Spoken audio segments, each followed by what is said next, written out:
welcome back to the JD Photo Podcast. So like always, this episode is supported by Rode. Rode do phenomenal gear. Definitely check their stuff out if you are looking for any audio gear, especially for weddings. Check out those Rode Wireless Pros. They're just so good. So today, I'm really excited for this episode. I have Sally from Fox and Wildling Photography. Sally has built a very reputable photography business. She primarily photographs weddings, but she does also do a few different things.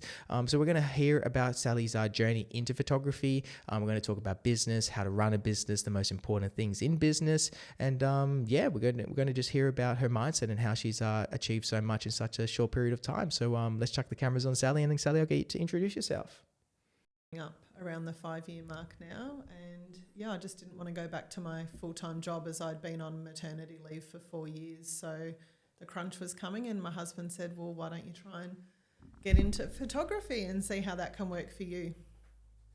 Tell me more about that. So your husband and your children, were they like influencers for you then getting into it? I'm just going to adjust the camera, just keep talking. Sure. So I had a little Instagram page for my children, and that's sort of where the photography started from.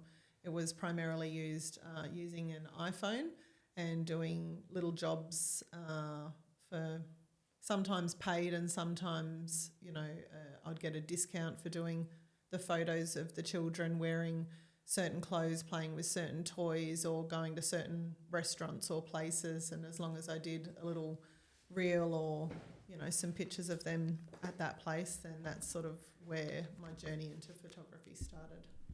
So that's really interesting. So you were essentially a content creator to start. Mm-hmm. Yeah, cool. And then you kind of reached into photography. And your husband was actually like, that's the industry to go. Why photography? Why was it like photography was this thing that you thought would be a good business and a good way for you to get into it? What was that about? I think because I was already taking photos of the kids every day.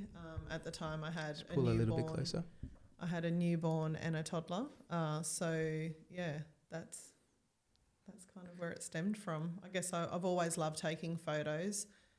Even in my 20s, I actually did my very first wedding when I was about 22, and it was in Poland. Oh, cool. So I'd never shot a wedding before. I just had a camera as a hobby. How did you get that one? My girlfriend was Polish, and we lived in New York together. So she was getting married over there and said, would you come over and take photos for me? And as a hobby photographer. Yeah. Wow. That's awesome. What a good way to get into the industry.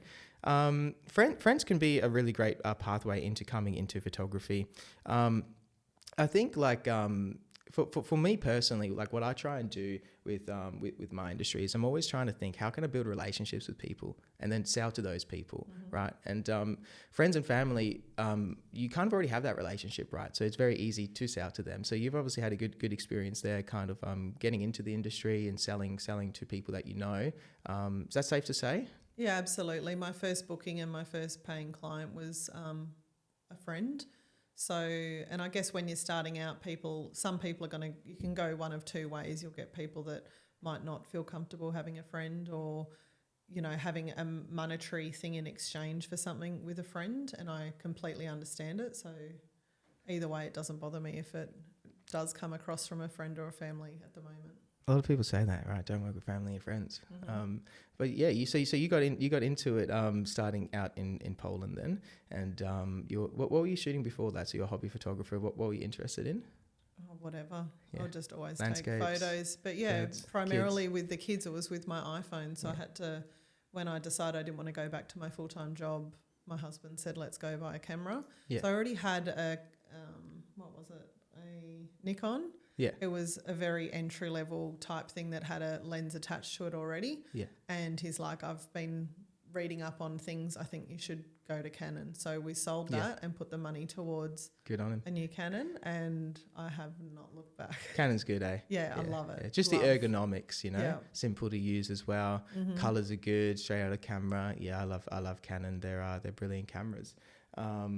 Yeah, sweet. So that's awesome. I think that a lot of people get into photography through starting with a passion. I think passion's like a really big part of what makes photographers good, right? Mm-hmm. Because if you have that love for it and you have that devotion and you're always thinking about images, you can get the aesthetic part down, like the artistic side of it, right? Yeah. And then I think what's hard to get for me personally was that business side of it. Did you find the same? Absolutely, and you learn every day doing your own business or lessons learnt. You know, you might think something's working for a while and it might serve a purpose during that time, but then something will happen where there's a crack in the foundation there, and you need to quickly try to come up with another way on how to do something, depending on how detrimental it can be to you to keep doing it the way you were. It's a lot of problem solving, isn't it? Absolutely. Business is a lot of problem solving. It's a lot of stress management as well. Because like you said, things go wrong, the cracks show, and you're the kind of person who needs to pick it all up, right? And kind of there's no one else. There's no one else. I've got my husband, obviously, to bounce stuff off of, and he's a massive help with me behind the scenes as well. But when it comes to doing all the advertising and taking the photos and building the rapport and, you know, finding the clients and dealing with the clients and then post-production, that's all me. Yeah. That's a lot of hats. Yeah. How do you manage it? How do you manage all these hats? Like what is it? Is it the organizational skills? Is it just the motivation? Is it long days? Like what are you doing to wear all these hats, to continue to learn, to problem solve all the time? How do you do it? I feel like if I didn't have the backup network of other friends in industry, I did start out at the same time as another 2 girlfriends that were doing influencing as well, but they're not in Perth, they're in other cities. So I guess being able to call someone to sort of say, hey, I've had a client say this, or what would you say back, or how would you deal with this? And we did that vice versa for each other if they had sort of something pop up. So I think having someone to bounce that off, and then also my husband has had a massive help in that with me, with trying to learn my way through it. So what it seems that's really worked for you is the networks and the relationships you've built. So invaluable, and that's been the same with previous jobs. So I guess going back to your previous question with how's that helped me get into it, I feel like the career paths that I've had in the past have all come together so wonderfully at the time that I needed to do this business, and when I started it has just helped me so much. Yeah, it's really interesting how that works, because there's a lot of things that I did through my life that I thought wasn't really going to be impacting for my photography so much, but then I realized that photography, not only the artistic side of it, but also the more behind the scenes business administrative side, but even more so the sales side. I think a lot of my life lessons have kind of come together to help me be able to do those well.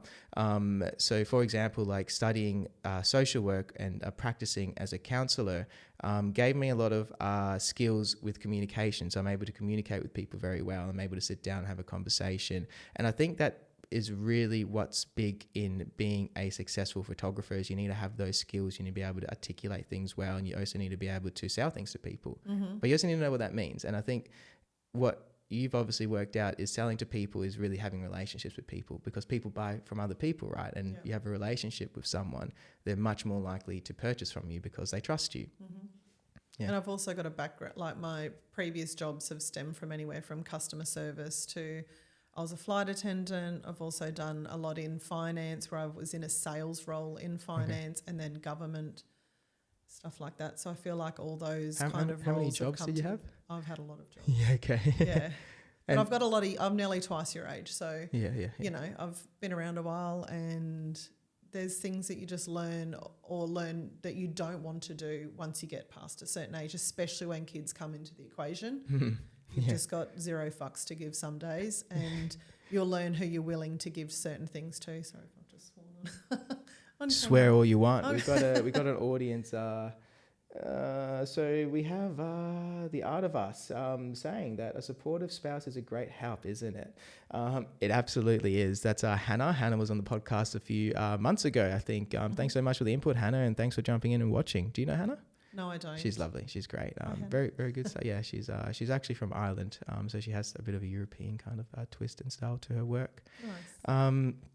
Yeah, that's really awesome how all those kind of life experiences came together and gave you this foundation to be able to do your own business, because it's not easy to do.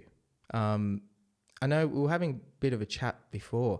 You found it easy to come into photography, but it seems like well, I struggle to come into photography. I think it's a very hard industry to get into, but you're like, it's cakewalk. I think it's probably all the life skills you've got, right? Yeah. And all of this expertise and various areas. I think that's what you need. You need to not be a jack of all trades, but you need to have a diverse range of skills that you can kind of bring together into a specialization, right? And then use all those skills to be able to push a certain kind of service or style or something that you're providing to other people.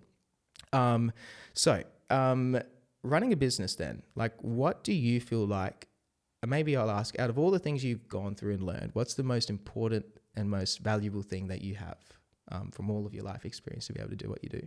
I'm going to check this. Oh gosh, that could be one of so many things, that's for sure. I don't know.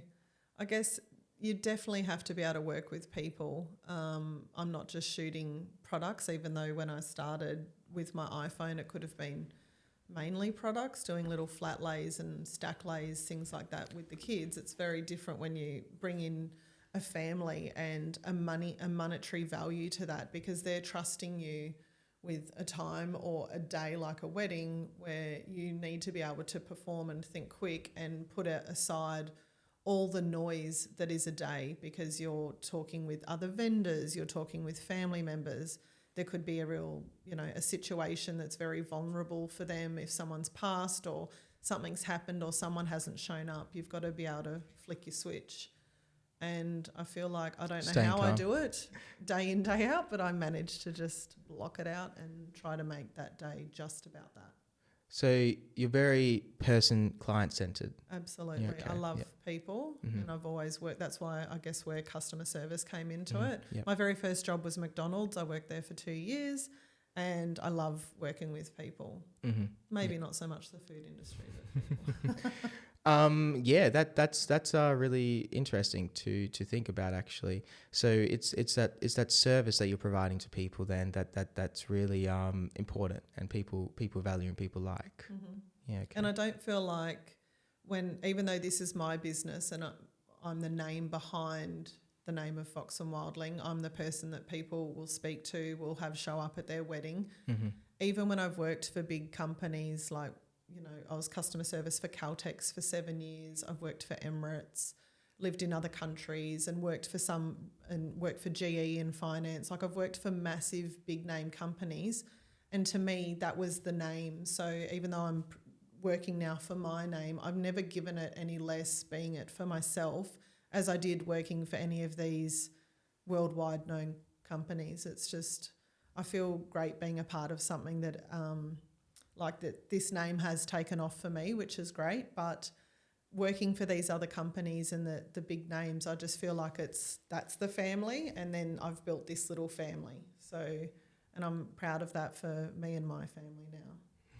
You should be proud. I think it's pretty impressive thing that you've done. It's not easy to do. I think it's really difficult to get people to trust you enough to purchase something from you, and because you're a one-man band who wears many hats. It's things could go horribly wrong, but obviously from being consistent and from showing people that you're reliable and that you are able to do it, you get the reputation and you get people to continue to come back. And so you mentioned something there about working for large companies, and it's almost like you're separating the name of the company from yourself.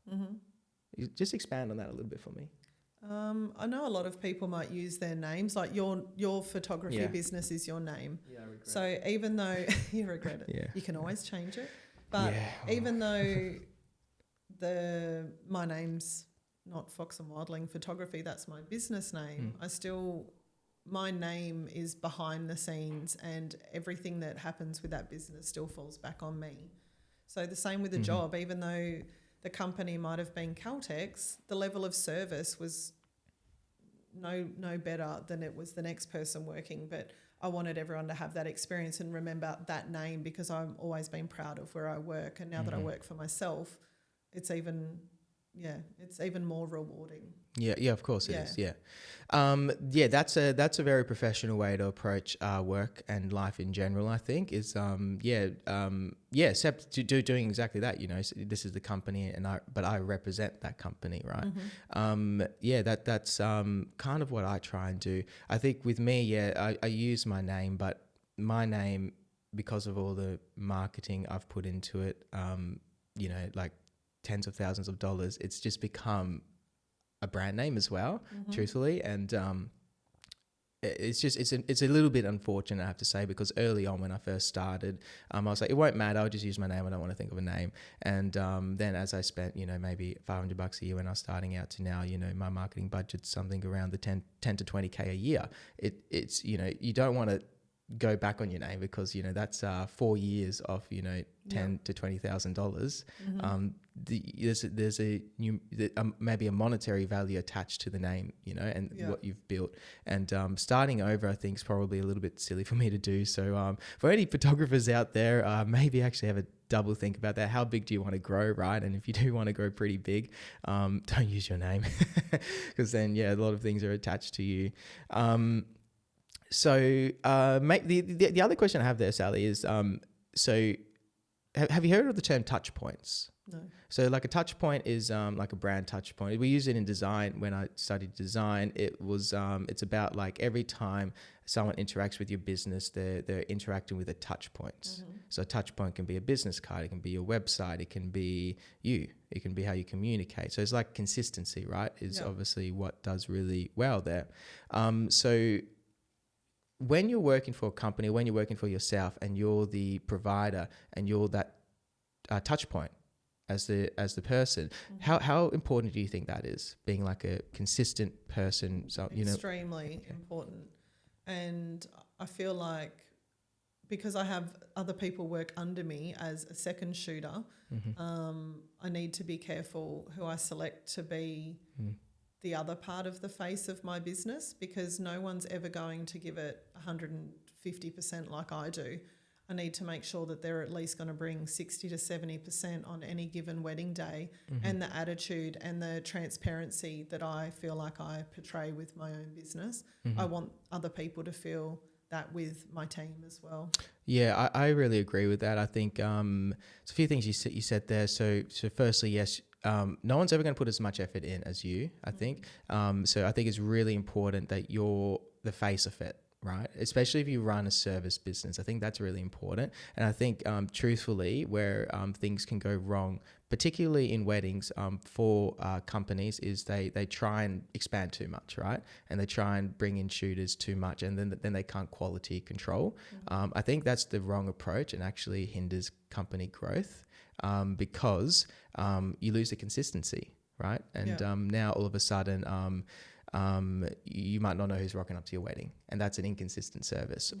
Or maybe you've been communicating with Sally, but then John or James comes and shoots the wedding. You have no idea who John or James is, because you've never been in a meeting with them. Perhaps they're a subcontractor who's been hired 2 weeks before, or something like that. And I think that level of inconsistency can actually cause a lot of harm in service businesses. I think you can do it, but you need to be very careful with how you do it, right? You need to have the right people that you've trust, and you've built that trust over a long period of time. I think that's important.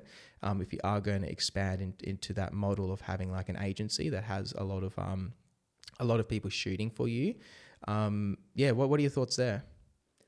Yeah, I've been burned early on in the piece with certain people that I've hired in the past to work alongside me. So I'm more than cautious now, and I did take it out of my packages for a while, where I would have a second shooter as a part of the package. Now it's an add-on, because I didn't want to feel the pressure of... So a second shooter, so not an associate shooter, second not shooter. An associate. Yeah, second shooter is different though, I think, because you're still there. And you're still on the job, and you're still present, and you're still the face. I get asked quite often if I heard you take on second shooters, can I come along? But I feel like a lot of the people that are trying to get into the wedding industry are trying to maybe just come to get content for themselves. And there's so much more to learn about a wedding day. I feel like people would get more value of being a fly on the wall at a wedding day and watching what I do, rather than picking up that camera thinking that they're getting the same shot over my shoulder. Because sometimes it's not just having someone they don't have to wear a Fox and Wildling t-shirt. They wear what they want to wear on the day, but they're still representing me. But I don't need another shot from over my shoulder. I don't need the same angles that I'm getting. I'm paying a second to go and get the other stuff, because I will always get and pride myself that I can get all the aspects of a day, of a regular day. I do bride prep, groom prep, all of it. I would never send a second shooter to do that unless it was requested because some time thing didn't permit. I think I've done it once in my 5 years. So I'll always do every aspect of it. But so many of them just want to come and get the photo, just take photos, that they're not looking at the bigger picture of how to run a business, how to be personable, how to, you know, wear all the hats. They're just thinking of their end result on their feed and what can they do to show that they've got that content. And I started the exact opposite. So I feel like if they want to learn from me, or if they're just happy to come and do that and get paid for a day, I want to make sure that they're doing it for the right reasons, as well as getting what I need for my clients. That's really interesting. I'm going to ask a couple of questions there. First one is, are you fearful of people second shooting, stealing ideas and coming into the industry and taking a clientele? No. Yeah, keep going. Yeah. No, I'm not fearful. I know there's a few people. I'm not as well. Yeah. I don't think. Yeah, but I'll let you expand on it. But there's people out there online who don't want to have second shooters because they feel like the second shooter is going to be able to come into the industry, take You money. could have a second shooter that is 10 times better than you. I don't know how good they are, because sometimes I might not have worked with them, or they might have come once or twice. Sometimes I don't even look at their photos until after I've edited all mine, and all their photos are the filler photos to a gallery, because I don't send them to any component of the day. It's not like I go, I hate doing family photos at a wedding. You go do the family, I'm going to go out the back and have a drink or something. No, I'm there for every aspect of the day. So if they're off getting their best photo, good on them. Go get your best photo. But can you also do the marketing and the people and the show up? The amount of weddings that I do and what I'm capable of are going to be very different to what you can do, or to what, you know, someone else that's studying might be able to do, or someone else that has a newborn baby or something like that. You know, people are at different aspects and different points in their life. So there's no way that you need to be fearful of people coming into the industry, because you're never going to be everyone's price point. You're never going to be everyone's taste or whatever. It's just so subjective. I agree. I think there's already a lot of people in the industry. There's in photography, especially the industry it's saturated now. You know, like there's a lot of people. And it was when I started. So yeah, I think it's always you've been. just got to find your groove and stick to your guns. I think that's it. I think like you said, the photography part is important, but it's not everything. I think especially in 2025 now, you know, we have artificial intelligence, and we have you know, all of social media, you know, is the biggest thing in people's lives. Like, people have so much research capabilities, like they can find so many different photographers. I think the thing that makes successful photographers in terms of actually getting in front of people and getting jobs is their capabilities to market, to build relationships, and then to sell, right? I think that's the skills you actually need to be able to do it now.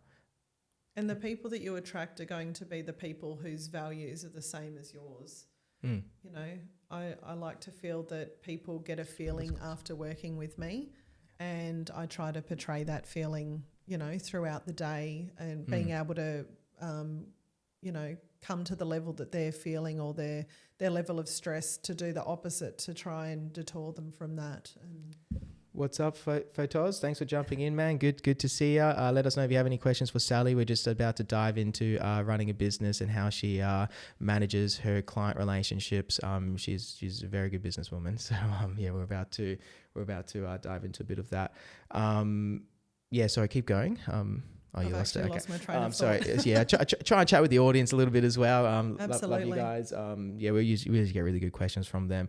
So we're talking about what does it take to run a business? So obviously the marketing side is really important. Building relationships, having people trust you, and having you know, I think the way I like to think of it is, you know, if you have a shopping center and you walk into the shopping center, you're not gonna purchase things at the back of the shop, right? You're going to purchase things at the front of the shop and in your face, because you might not even know the things at the back exist. You know, you might not have the time to research that far. The internet's the same thing, right? You know, you have pages of Google, and the people at the top of the page are the ones who are going to get more inquiries, and they're the ones who are going to get more opportunities to shoot larger weddings, which in turn leads to larger and larger weddings, because you're able to produce better work if you shoot bigger weddings, right? So I think the marketing component is huge. You need to be in front of people so they can actually find you, so you can get the opportunities to shoot the weddings you want to shoot, right? You're speaking about values. So values are huge. I think when I learned how to build a business, the thing you start with is like your mission statement, your value propositions, and all that kind of stuff, right? And so yeah, talk about that a little bit more. Like what are your values in business, and how do you portray those values to potential clients? I think one of the biggest ones for me, and I'm not sure if this is, classifies as that, but transparency. I like to make sure transparency is a huge value. Yeah, that one of my what biggest I ones. put on my page and the consistency of what I produce, and I just want to make sure that people can go to my website and see all my packages for weddings and for lifestyle and for boudoir, and see what's included, how much it is, what they're going to get, what to expect, and then any other questions that derive from that can come after, you know, once we're sort of in the process of working towards your day or your session. Yeah, awesome. What other values do you have there? We'll touch on the pricing later, because I got that down as one of the main ones. So yeah, what other values do you have in your biz? I guess as a sole provider, as a provider who's you run the business, you don't really need to write them down. You know what I mean? Like you know your values, but like obviously transparency is huge. It's huge across all the boards, because if you're transparent, people trust you. So I'm guessing that's why people probably want to buy from you, is because they trust you. You're very person centered as well. So why is that? What do you see the value in providing something to someone that they actually want? I like to follow through with what I say. If I've got it written down and it's measurable, and I say you will get it in 72 hours or within 4 to 8 weeks, whatever. Hold me accountable for something, and if not, I'm always going to be the first person to put my hand up and go, do you know what, I need more time, or I was wrong, I can't deliver that. But hopefully I'm at that stage in the business that I've already weaned that out a long time ago. So yeah, being personable, family's a big thing to me. So on a wedding day, when I can see family dynamics, especially through the application and the process of the questionnaire, if people have filled that questionnaire out wholeheartedly, that they've given me all the lowdown, I usually have some or more than enough information going into a wedding day to know the dynamics, what sensitive issues might be, who certain people are, especially with the Zoom calls that we might have in the lead up, or going to a cafe to meet up prior. I want to know those things for the day so I can be in your shoes, so that if you're stressed, I'm not that stressed person in the shoes, because I know who you're talking about, what's happening, that kind of thing. So yeah, if family's a big value to you, and being personable and transparency, these are the things that I really like to put my values down to. I think that's really awesome. I think I completely agree. I think everyone has those values, right? Well, maybe not everyone, but most people have those values, right? Of being family. Like you said, if you don't say it out loud, what are your values? Because it's not something you sit back and think of. No. But they're things that make me tick and make me want to get out of bed every day to keep on doing what you do, because it's a hard slog. Yeah, it is, yeah. Whether or not you're self-employed or you're self-employed as a photographer, because it's a hard yakka. Self-employment, it's hard. Yeah. I really like that. I completely agree. I think the way you do it, which is, putting yourself into your client's shoes and trying to understand what they actually want to get from you, is that very service-centered kind of mindset. And I think that's really important to have. I think I try and do the same thing, where it's very much trying to help my clients achieve what they're hoping to achieve from their day, right? So it's almost like a form of therapy. You know, you're trying to like talk to them and you're trying to get things out of them by not by directing them, but by asking them questions. So you're like, you know, you're asking questions to understand more of what they're actually hoping to get, and then helping them get that by providing it to them. Yeah. That's what I try and do.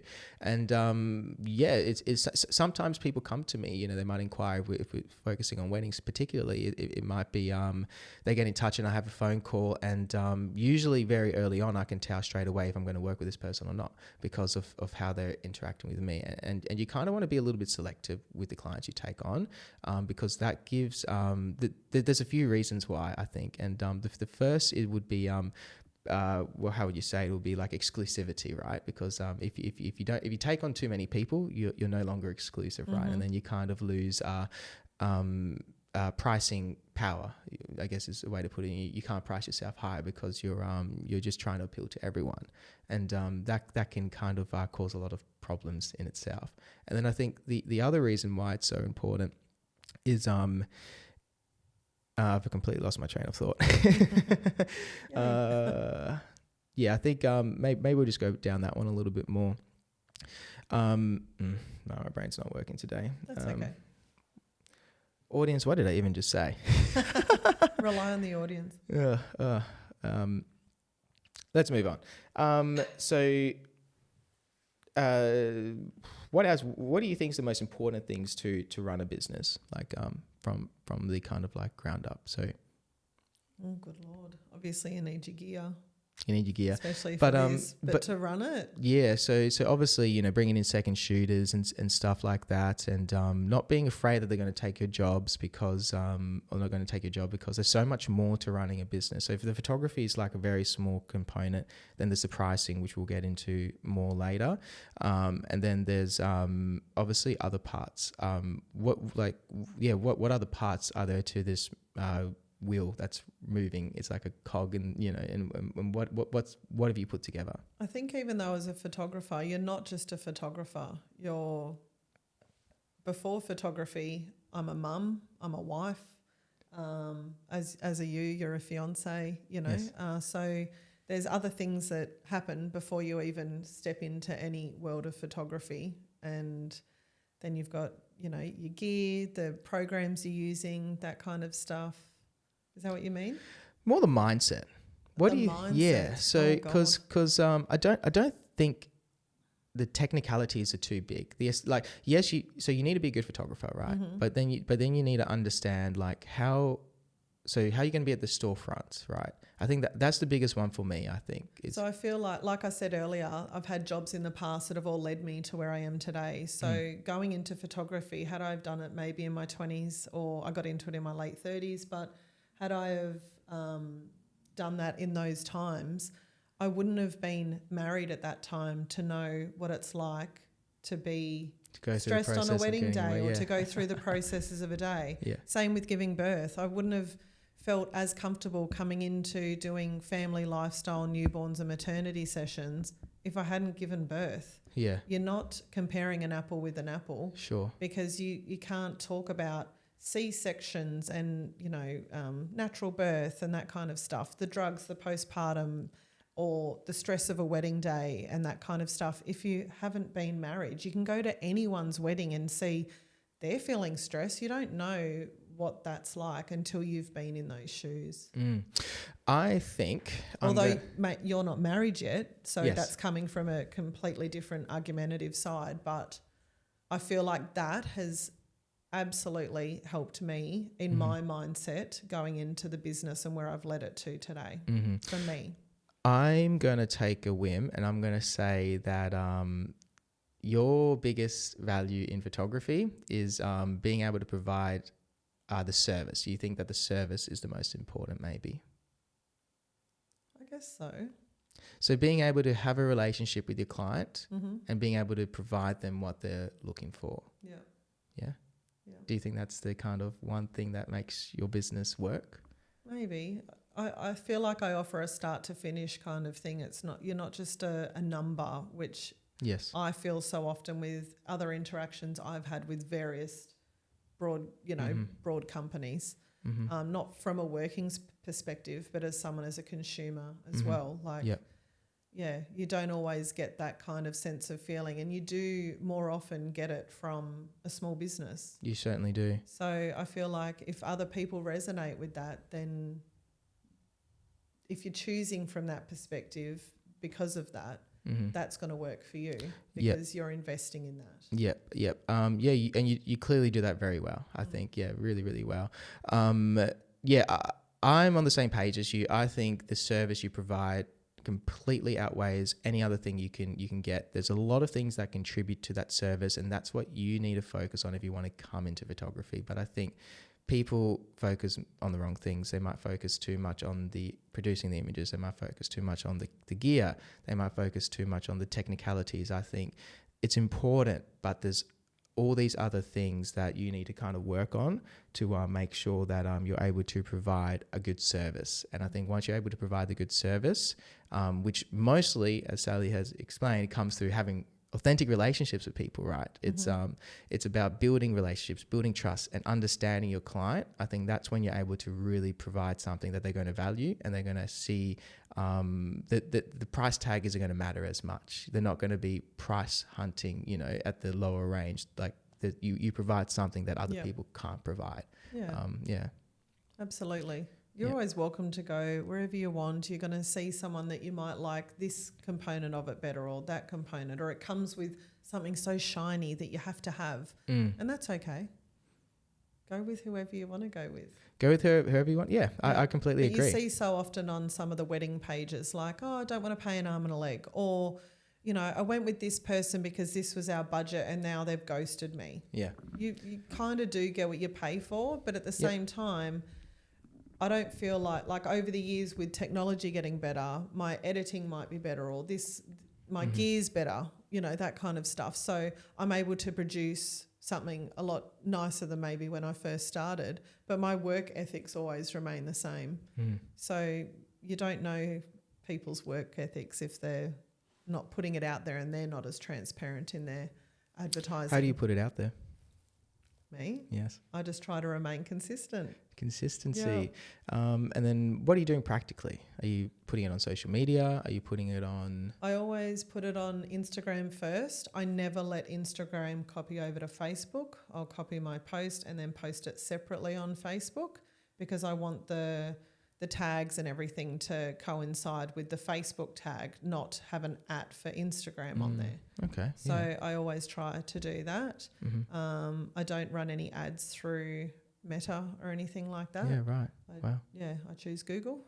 Yeah, I like Google. So you do Google ads, yep. Yeah, have done since at least 3-4 years now. Yeah, I don't run Google ads at the moment. I have had Google ads campaigns. I think Google ads is quite expensive, to be honest. The lead quality is better than your Meta, definitely. I think Meta is slightly cheaper in terms of running like a brand awareness campaign, maybe, like something that you're not really trying to convert on, but you're just trying to get everything out to. But Google, if you're spending money on Google, I think you need to be prepared to spend maybe into like the $30 to $50 a day kind of thing. I don't know how much you spend on it, but I feel like the cost of leads is quite high. Do you find that? Well, I run 2 campaigns, so I have a lifestyle component campaign and then a weddings one. So I haven't actually sat down recently to look at where the conversions are, but I'm not shy at the moment. So they're working. So something's working. Yeah, that's it. Marketing's so tricky, right? Because you if something's working, let's say there's multiple things working and contributing. So a modern website can increase your business. It absolutely can, man. You need a modern website. Your website needs to look really good. Thing with website design and marketing and actually coming into like a creative space is that things are always evolving and changing over time. And I think the most difficult thing to do with landing page design or web page design is trying to stay ahead of the curve and seeing what other people are doing and doing it early on and then innovating a little bit so you kind of stand out slightly, because if you don't and you kind of what everyone else is doing, then you're just going to kind of disappear into the crowd. So would you agree there? You think need to stand out a little bit? I've had the template that I've got now on my website for quite a while. My husband actually wants me to change it, but I really like it. So I'm rolling with it. I do need to get better at updating more recent work in there and adding that around. But you that's know, just another hat you've got to have on that day. And Yeah. do you have capacity for Yeah, it? So but you know, you're talking, you know, where did you build your website? What, 5 years ago? That's not that long ago. You know, it's pretty modern. Pretty it's new, the second website I've had. So the first one was more of a landing page when I was trying to, you know, get a booking or you know, get up and coming. But yeah, then it was time for a big girl website. So yeah, I'm pretty happy with it. I like it and it works for me. And I find it the way my brain functions, it's very just straight to the point, but aesthetically pleasing as well, which I also like. Well, that's super important. You're selling a business or you're selling a service that is based on aesthetic, you know. And I don't want too much reading. I don't like reading myself. I've never read a book. So I don't want to have to go and read a lot. I want dot points. I want to see what the name of it is, what it includes, how much it is, and thanks for coming. Inquire now. Book me now. Inquire here. Yeah, I think there's a lot of echo. We need more curtains. I completely agree. Your messaging needs to be very, and let's actually get into this, because this is a really interesting thing, which is specializing, right? And how specialized should you make your business? Because there's some people out there are saying that you should market one thing and you should only do one thing and you should just stick on that and just do the one thing and you'll have a better result and you'll be able to charge more, you'll be able to command more. Before I lost my thought on exclusivity, comes back to that. If you're doing one thing, you're more exclusive and you're able to charge a higher rate. That's the argument there. Then there's like another train of thought that's kind of but then you're limiting yourself. So why not have multiple services in your business and just run it like you just are a jack of all trades and you take everything? I kind of sit somewhere in the middle. I'm probably more towards a specialized side, but I don't personally believe only offering one service benefits anyone. I think it's a marketing gimmick. It certainly does. And what gimmick I mean by gimmick is it's kind of an illusion. So you're pretending like you are this exclusive wedding photographer that charges $10,000 to $20,000 for a wedding, let's say. You might only get 10 weddings a year and you might make $100,000 or $200,000. But in the scheme of things, it wouldn't be as lucrative as a business perhaps that does do multiple services and does a higher quantity. I think that you know is pretty obvious and pretty prominent from the luxury brands that I speak with and know. But I think the thing is that I'll say first maybe that I think the best way to do it would be to have that luxury brand that's your wedding photographer, let's say, and you go, this is a wedding photography business, it's all catered to weddings, and you're not necessarily worried about the quantity of work it's getting, because then you might have another brand, you know, the second brand that's set up that's a specialist in podcasting or whatever it might be, you know, and then you can kind of diversify that way. I think that's probably the best way to do it, where you spread it out and then you don't need to necessarily be so concerned about getting like a lot of work through one particular brand and one particular industry. Because I think what happens if you do over specialize and is that you can fall into that trap where you're like really worried about the economy slowing down in the B2C space, business to consumer space, because the interest rates have gone up. Now weddings have dropped off and you only do weddings and now you're struggling.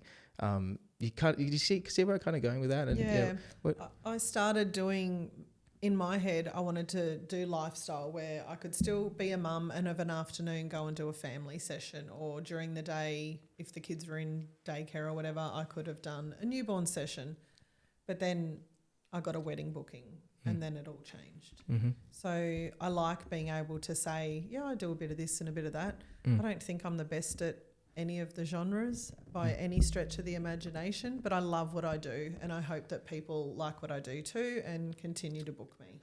I think, I think that's great. I think that's probably the best way to structure a website, right? You have one core service, that's the front, and then you have some sub services, right, that kind of might filter through, and you're not necessarily marketing for them because maybe they don't have a as high booking rate or whatever, or maybe, you know, you market for 2 out of the 6 that you offer or something like that. I think that's great. I think I think more what I'm trying to get to, and I explained not very well, is that when you're when maybe, let's say, if you're building a business and you're trying to charge the highest rate, would you agree that having that business specialize in just weddings is probably the best way to do it?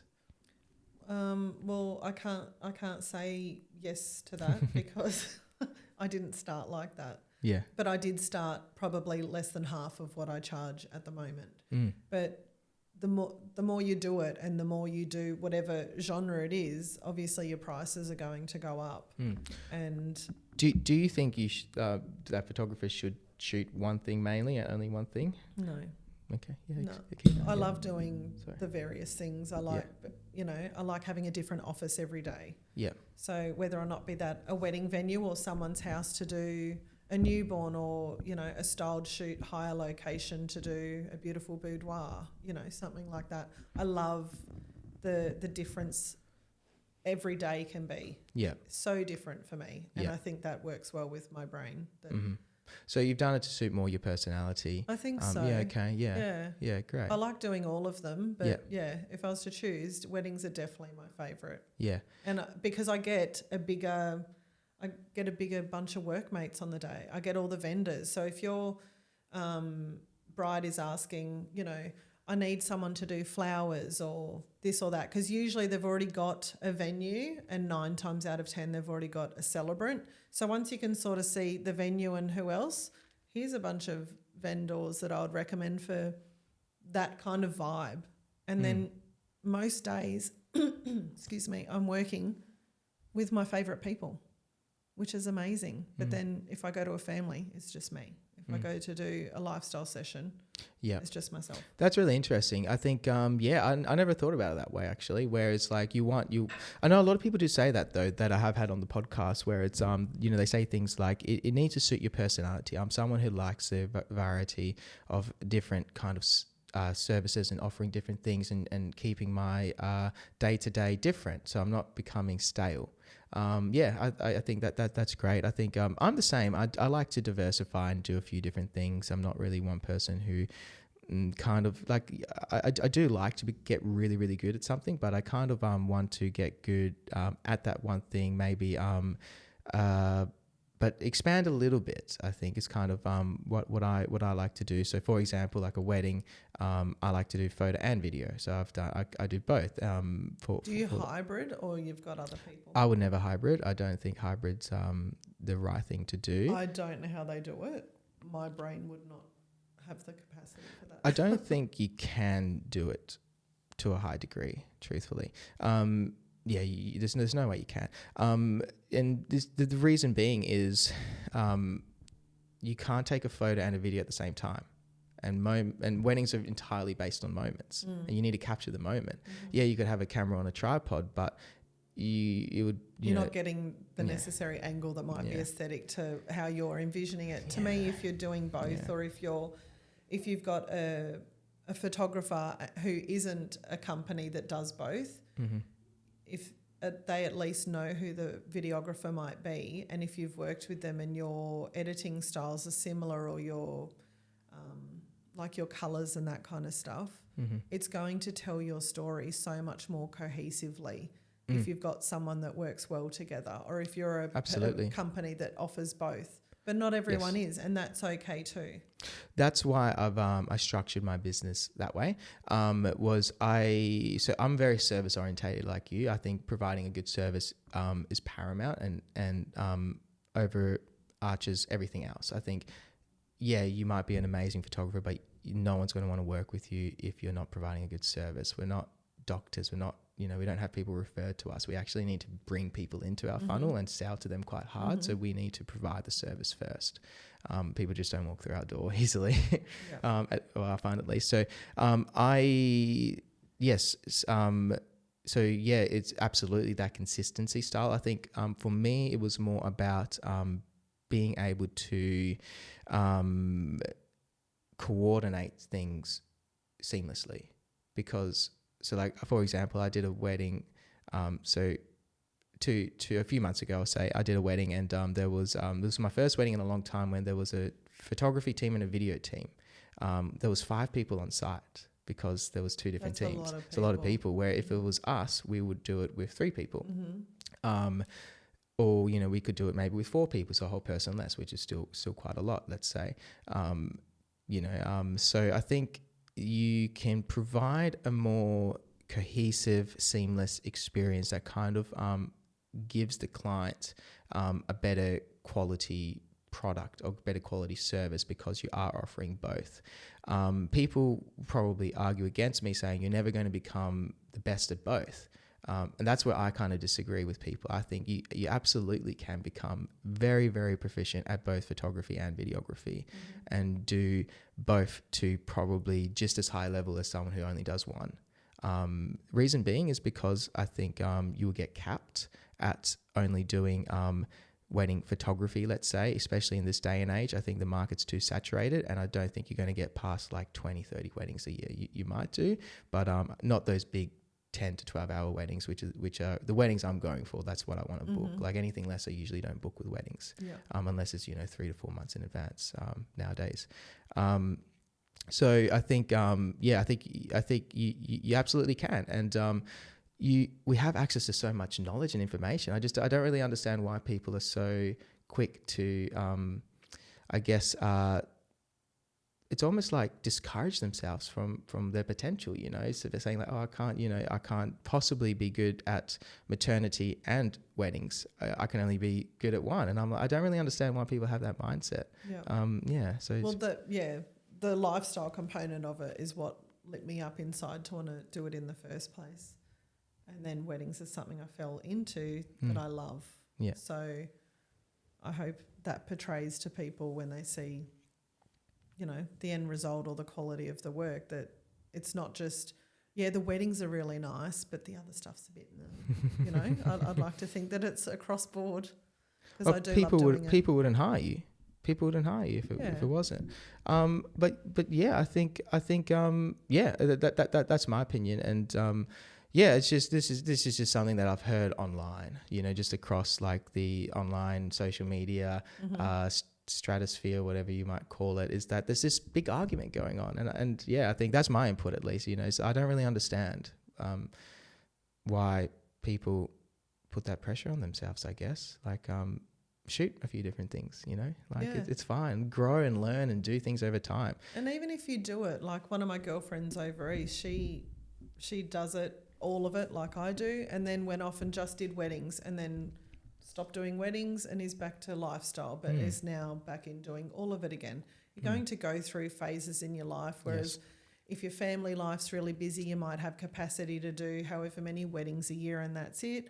You might not want to leave the kids late at night to go and do, a lifestyle shoot or something like that, because some months of the year it's going to be at 4:30, some months of the year it's going to be 7:30 that you're finishing up doing that. Yep. Whereas a wedding, you're in it for the long haul. So you're there all night. Weddings are taxing on the body. They take a lot out of you. They take a lot out of me. When I shoot a wedding, I come back from it and I'm like, oh my God, and I'm doing it again. And sometimes I can't switch off. I get home and I might be home at 10, 10:30, 11, and I've just driven an hour and a bit coming home from somewhere like Mardella. Yep. And I just want to talk. Yeah, no. My husband's like, oh yeah, like I'm kind of tired, or I'm watching something, they don't want to hear about it, but I might need to just go, oh no, but then this happened and they had this entertainer, it was so cool, or, we didn't get fed until after 9:30 or something, So sometimes you just want to vent to someone as well. Yeah. Because it is a massive day, and you do feel in their excitement and feel in their joy if you can totally get into their shoes and put yourself where they are. Yeah, vendor meals. Let's quickly go to that, and then I'm going to go back to that one. That controversial topic. It's a controversial. We love the controversial topics. Should wedding suppliers eat at the same time as the bride and groom? Yes, you should. Hands down. Why wouldn't you? Yeah. It's because you're being hired by the bride and groom. You want to have the cameras on them when they want the cameras on them. Yep. You need to eat on a 10-hour day. You shouldn't not be eating, because then you're going to have fatigue and you're not going to take very good photos. And it's not just clicking a button. You've still got to turn lights on and get flashes set up and batteries, or go to the bathroom or something. Not everything can be there. Sometimes you might not go to the toilet for 6 hours or have a sip of water for hours, and you're just like, remember me over here, the person that's helping with this and this. Yeah. Yeah. And I feel like a lot of couples might assume, or venues assume, that we wear more hats than a camera, like just taking photos, that we will be the person keeping the time. And whilst we do that inadvertently, that's not what our job is. Yeah. But we end up getting a lot more pressures put on us because of other things. I think photography is the most intense job for a wedding vendor. Like if I look at all the wedding vendors, I think maybe wedding planner, but a wedding photographer, if there's no wedding planner, essentially becomes the wedding planner. You know, like the planning for being a good wedding photographer is so important, you know. And if you're a wedding planner for a venue, you're pretty subject matter expert on that venue. Yeah. But some will do multiple venues or home weddings and stuff like that. So there is a lot that goes into it. But ours is a lot of pre-planning, then on the day, physical work, and then post-production. How much do you do in the pre-planning? Oh, I guess it can depend on the couple. Some couples might demand a bit more time, or be a lot younger and not understand, or they're going off the recommendations of their parents or their grandparents or something that might be footing the bill for things. So it just depends on where they are at their level of maturity in life, I don't know how to What's your average? articulate that. Like, 1, 2 hours, 3 hours, 10 hours. Yeah, I guess 3. That's a lot, 3 hours, yeah. It's important though, eh? Backwards and forwards with emails, a phone call here and there, and then your pre-meeting. Yeah. Then there's other things, like there's questionnaires that I send out. Yes. There's booklets and stuff that I've had made that can show them what to expect in the lead up to their day, and then after their day, stuff like that. Yeah, nice. I have a timeline thingy, Bob, that I send out as well. Yeah, I'm sure they might get timelines from so many vendors. I actually don't give a timeline. Yeah, right. Yeah. If a DJ gives one or a venue gives one, I'm happy to go. Oh, no, I peruse it. Sorry, is that what you mean, or your timeline? Yeah. So right. 3 weeks out we will do this. 2 weeks out we'll do this. That's kind of so they know what's going to happen. Yeah, that's all in my booklet. So hopefully they open and read it. That's pretty cool. So a physical book. Yeah. Wow. It's not a physical one. Okay, it is an online one. I could print it, but I don't. Yeah. I send it online and send a tree. That's a great addition. Yeah. No, that's a really good addition to providing a good service. I do timelines. I don't send it out to other vendors though. It's my timeline. So this is same for this. This just goes to a client post booking. And for like your organizing the day and knowing where you need to be at what time, so you obviously do the questionnaire and the pre-planning, and then what do you do in that? What expectations do you set? What's important to you in the planning? To me, I feel like if people have come across my page, they must also have a love for sunset hour, golden hour. Yeah. So my biggest priority is reiterating that at the booking phase, this is what time sunset is on your day. If you would like the best outcome for your photos and your portraits, I suggest you do it between these times. Summer months can be harder because sunset's at 7:30 and they want to enter the venue at 6. And then I'm like, well, if you want these photos, you've got to get back out with me. And I can do a good portrait session in a good 15, 20 minutes. Yep.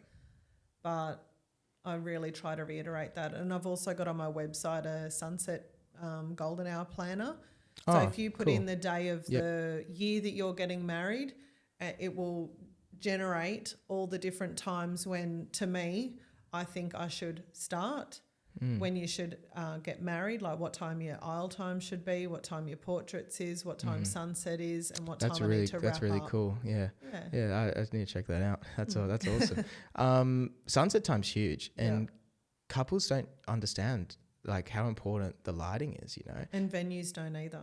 Yeah, that's true as well. No, they just, I don't know if venues do it because they want to have people knocking off at a certain time.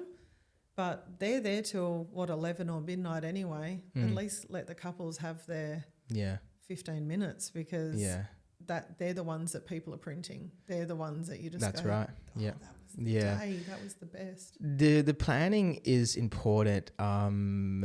Yeah, for so many different reasons, but I definitely think the photos are a big part. It's how you get good photos is you have good planning in the lead up to the wedding, right? You need to understand, the sunset times, where you need to be, but it's multifaceted, right? It's not just, you just know the sunset time. You need to know like where you are going to be located, the direction of the sun. Are you going to be using harsh lighting, soft lighting?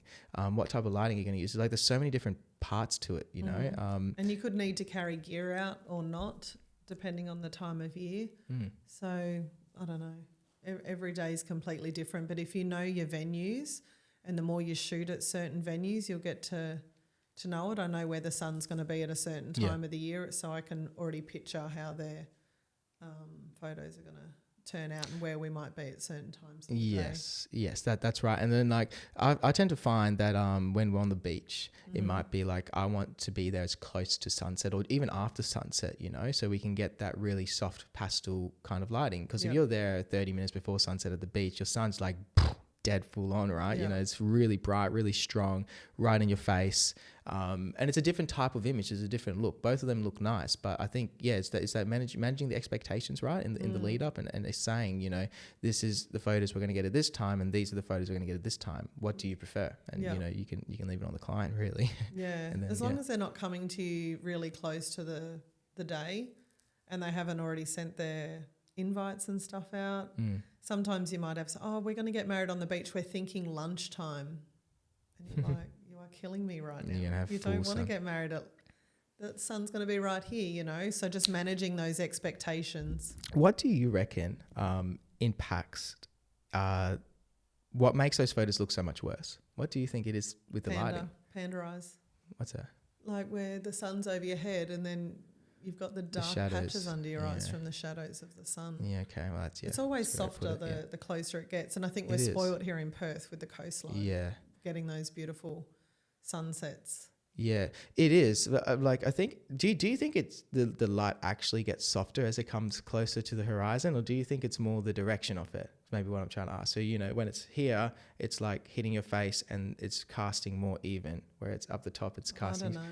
I'm trying to work it out. Yeah. I can't bloody work it out. I don't know what's it can change. It can definitely change. Yeah. Even Blue Hour. Blue Hour's really nice. Do you like Blue Hour? Yeah, I like it. I love Blue Hour as well. It's my favourite. But often for a wedding, it's too late. Like they want to be part of the party by then. They want to get back in. Depends what time of year, right? It does depend what time September, this time of year, I tend to get a lot of like perfect sunsets. It's just been raining every week, and but yeah, I usually get those the 3 periods of the golden hour, the sunset, and then the blue hour as well during September. I think September's the best time to shoot because you can get all those periods in a really relatively good time frame. Do you need a break? I'm easy. Yeah, you have it. You keep going. I usually go for an hour and a half. We're at the hour mark, so we can have a break, or we can it's up to you. I'm easy. Yeah, sweet. Yeah. Cool. I'm going to ask you one more question, and then one more topic, and then we're gonna wrap it up. So you put your prices online, which is interesting. I don't put my prices online. So why do you do that? How come? Comes down to my value of transparency. Yeah. I like people to be able to come there, see what they're going to get, read what is part of that package, and hopefully if they are putting through an inquiry, it's a genuine inquiry. It's not just fishing for prices or whatnot, because they've put an application in based on what they've already read. But in saying that, I do get the odd one where they're like, hey, can you tell me how much this is? And I'm thinking, what page have you come through from? Because it's actually already there. But Facebook inquiries are always... Yeah. Can I have a link to your sure, website sure. instead of just pressing on the bio and finding it? Yeah. People have very short attention spans, don't they? It'll be like 2 seconds you to send the message, don't have time to do anything else. I find that as well. That's why being very marketing and, very clear on your marketing message is super important, right? Because people aren't focusing for very long. I don't put my prices on the website. I don't for a few reasons. I think, I'll go into everyone. I think the first one is my prices change pretty regularly, to be honest. Every 6 months, I usually revise my prices. So start of the year, end of financial year, I'll like look at what's going on and kind of either go up or go down, even if I have to. I haven't gone down in a long time though. So usually it's up. I'll put it up a certain percent because overheads have gone high. Usually that's kind of the main reason. I haven't had an increase in about 18 months, and I'm actually very comfortable where I'm at with mine at the moment. I just feel like. So you probably got to the point where you don't need to anymore, and then I'm happy there. Yeah, great. Yeah, I'm pretty happy. Yeah, awesome. So I think that's one reason for me. I guess the other reason is I don't want I kind of want I don't want people to be price hunting per se. I kind of want people to contact me because of the work, I guess, is probably the way to put it. I want people to be like, I love that. I love what you do. I love what you're saying. I'm kind of ready to book you as it is. I don't care about the price. Like I really, really want those clients. Those are the type of clients that I really want to try and get over the next decade, let's say, the next 10 years.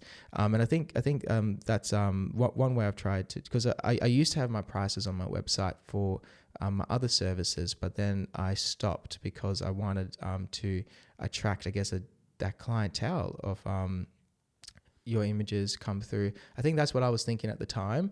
But if they inquire, I send them my packages straight away. So it's not something that I'm trying to hide. I just want people to take that initial step, I guess, is what I'm trying to kind of do with it. But what do you feel like your percentage of applications are to conversions?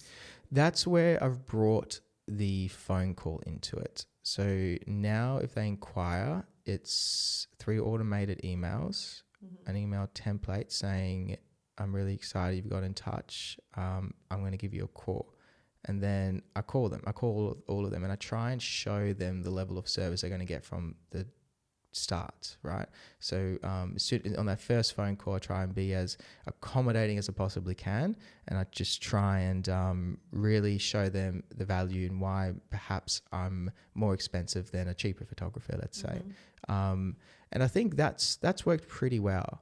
So yeah, I've been quite liking that approach, because some people who have been like, you're too expensive to start with, have eventually come back and been like, I just related with you so much on that phone call, we've increased our budget to get you. And I've had those experiences. So I think it's working well. I think it's going good, that kind of process. It's not perfect. I'm still experimenting and trying things.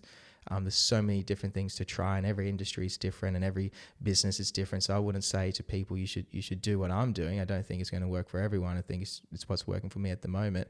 But yeah, it's something that I'm just really playing around with a lot lately. Yeah. And there's no right or wrong. There's not at all. It's just whatever works for you. Yeah, I completely agree. But I don't think there's anything wrong putting your prices on your website. I know heaps of amazing photographers that do, and it does just cut, a lot of the stuff out if you do want to do that. Then I know photographers who they have booking processes where it's literally they email, then they'll send the packages and they'll book someone within half an hour of them inquiring, and like that's not where I want to be as well. And there's just there's different levels and there's different business structures and models that everyone kind of can tap into. And I feel like there just isn't a one size fits all approach, and we need to stop being so stuck up about our best ways to do things. Have you seen the boom with online coaching and stuff and all these courses that are going around? A little bit, but I don't really look into it as such. But I do know that if it was me looking for a photographer, I sort of want to know how much I'm up for straight away before I go down the road of getting my heart set on something. And then going, I can't afford it. I agree. I think prices should be, with weddings, should be one of the main things that you put forward. I think that's kind of where I got to with it as well. Mm-hmm. I think the other industries, like anything when you're selling to a business person and there's like a level of justification that this might make them more money in the future, or this is going to benefit the company, or it's going to be a tax write-off, or it's not their money, they're spending the company's money or something.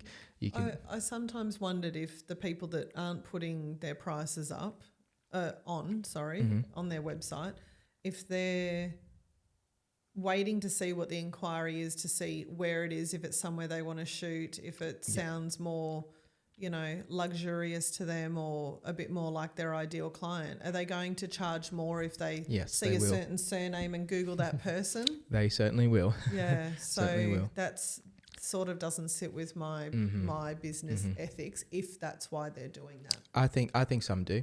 Absolutely. I don't personally. So I have my rate set. Then it's an email template, and then that email goes out. But absolutely. I think it does. I think weddings is different because you're selling a wedding photography service and you can fit that into 3 packages easily, right? You don't need to have more. I have 4. I don't think you need more than 4. I think 4 is even overdoing it. I've got more than 4, but that's do you? okay. Oh, that's interesting. Well, just time-wise, really. Okay, yeah. 2.5, 4, 6, 8 and 10. Oh, yeah. Well, that's... And they all have different inclusions, and some have more little add-ons. The higher the package, the more benefits you get. But yeah. That's and the higher same as me, really. The client's expectation of me and my team is on the day also. But you offer a 2-hour as well. I don't have shorter time frames on my packages, and I think that might be where there is the benefit of not having them online. Is that when people do inquire and if they are asking for a 2-hour or 3-hour or 4-hour, if it's what I do at the moment is if it's more than 6 months in advance, I'm unavailable because I'm not going to book the shorter time frames more than 6 months in advance. But if it's within 6 months, I can prepare like a custom quote for it or something like that, and look at the date. Really, I would. Yeah, mine are sort of similar. If I still see the date, if I've got it available, pretty much I'm always happy to shoot it. But if it's a 2.5 hour on a Saturday in November, it's kind of going to be a hard no. Yeah, it's a hard no. That's really difficult, eh? It's kind of unless there was something about it that you thought there was a tangible benefit with the money not being the benefit of what you're doing, because you're still blocking out a date. You're going to be there on that day, whether or not it be in 6 months, 3 months, 1 year, and you don't put in any less effort, but your hourly rate is higher to compensate that you're going to be there and that you're going to show up and still produce. And so unless it was something like, it's going to be at Como Treasury or something like that. I don't really want to go to Kings Park for 2 hours on a Saturday night if it's peak season. That's right, and that's difficult to do because you don't know if you're going to get another booking. That's right. I think you just need to say stuff it, because then like what's going to be worse? You take a $1,000 job and then you had the potential to book a $10,000 job, and that inquiry comes through, and you can't book the $10,000 job because you've got a $1,000 job. And if you've booked the lower one and you change your mind, you can always say, "Hey, I can't do the $1,000 one," but then you're not standing behind the name that you're working so hard to build. Yeah. So you need to sort of put some limitations in place early on to sort of navigate around that, or you just do it and go, "Damn it, I could have made an extra this." But sometimes I feel like if you did take a 2.5 hour in the middle of a peak season on a day that you wouldn't necessarily want to, your body or the universe is somehow going to have a bigger picture for you because you've had an 8 hour the day before and an 8 hour the day after. You needed the break. So that's the little bone that they're throwing you. Yeah. It'll all work out. It'll all iron out in the wash, but you just, stand by your name and you can't go wrong. I find that as well. To be honest, it does tend to all work out right. If you're putting the work in, you have to be putting the work in first. I think that's the main thing. You need to build it, but then once you do build it, that's where I'm at now. Is I still have this apprehension that I'm not going to get the next booking. I'm not going to, but then I look at it and it's like things are going really well for me. Like I don't know why I have that apprehension still, but I still every day I wake up and I'm like, am I going to make money this week or am I not? But I need to get past that because every week we are making money. We're able to afford the advertising. We're able to afford. I'm able to pay my salary, and I think it just takes a long time to develop that hard skin almost, because it is daunting to not have a stable job. Like when I was at Anglicare doing counseling, talk therapy and coordination, and risk assessment was the other thing I did. It was social work was the degree. People don't really understand what social work is though. So, that was great. I knew I would show up and I'll get paid whatever I got paid every week, but when you run a business, it's not like that.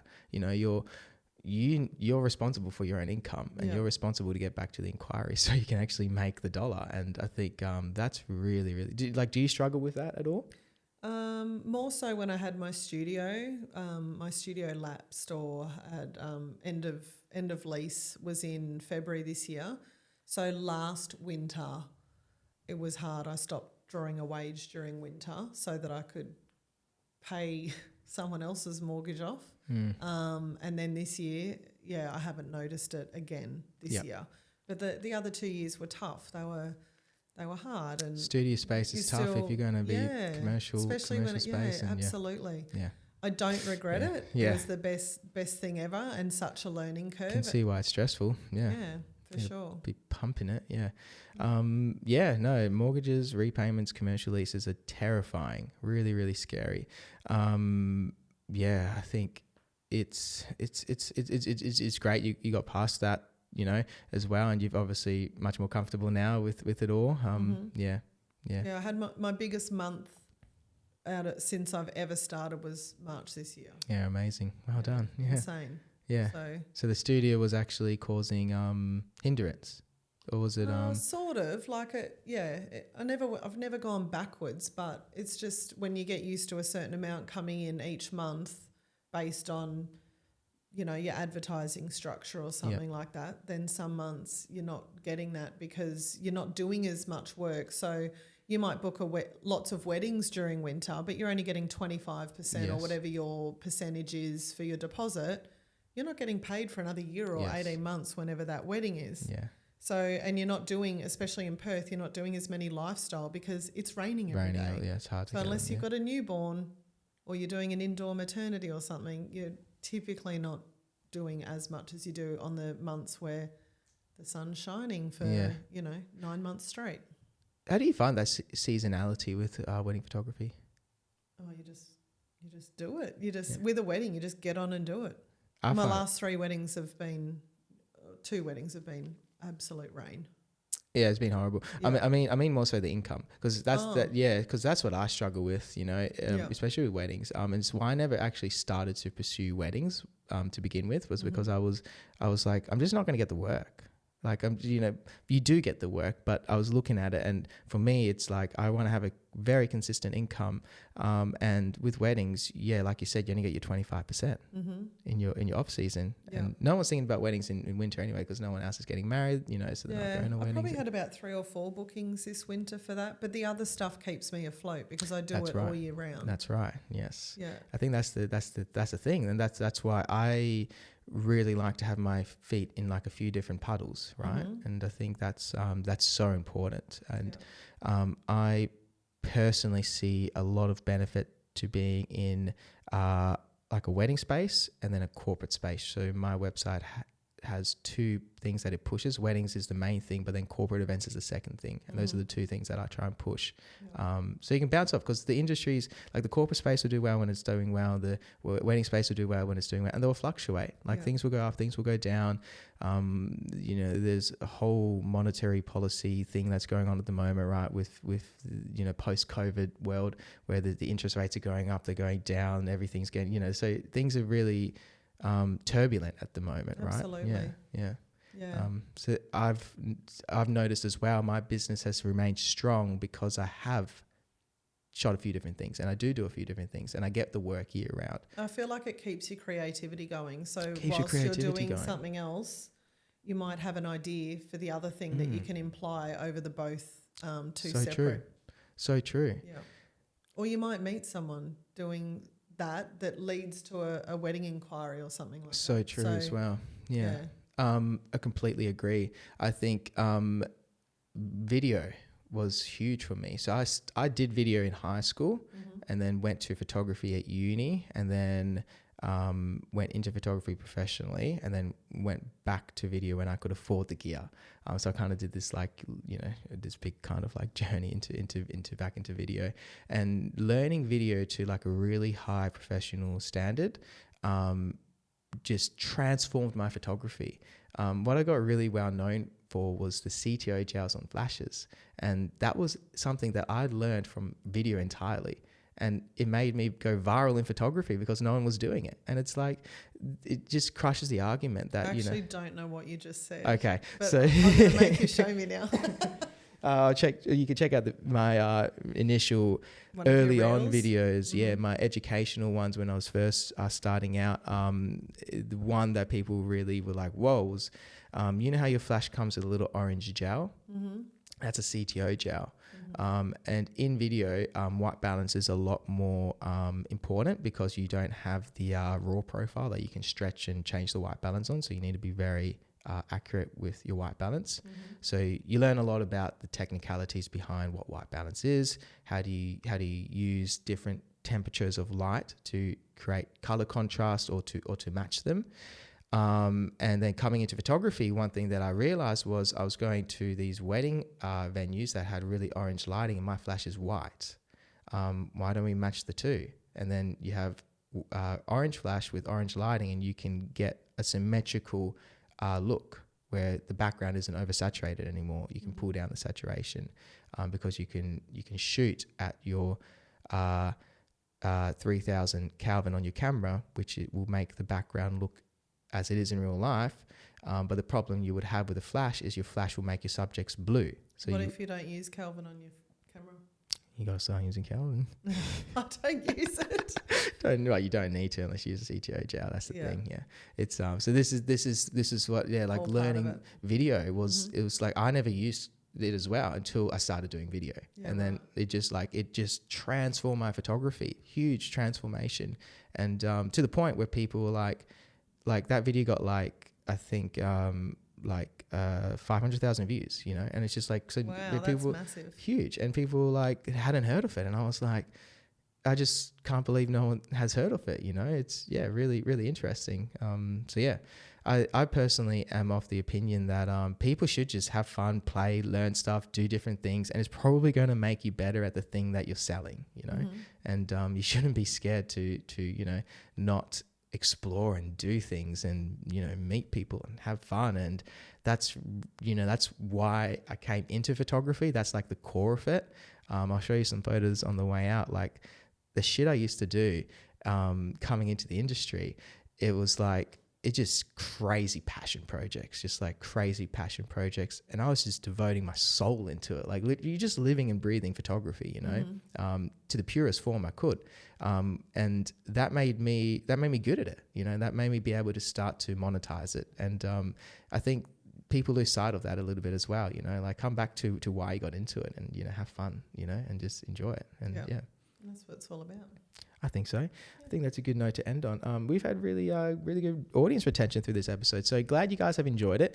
Thanks so much for watching. We are going to chuck this up on YouTube. Sally's been a really great guest. Clearly you guys have enjoyed listening to her insights. Chuck us up a piece or thumbs up if you're in here watching out at the moment. Thanks so much, everyone. I'm going to play the outro song and then peace out. So that was Sally from Fox and Wildling, everyone. Yeah, thank you for being on. That was a really great episode. All right, outro song. All right, peace out, everyone. Thank you so much.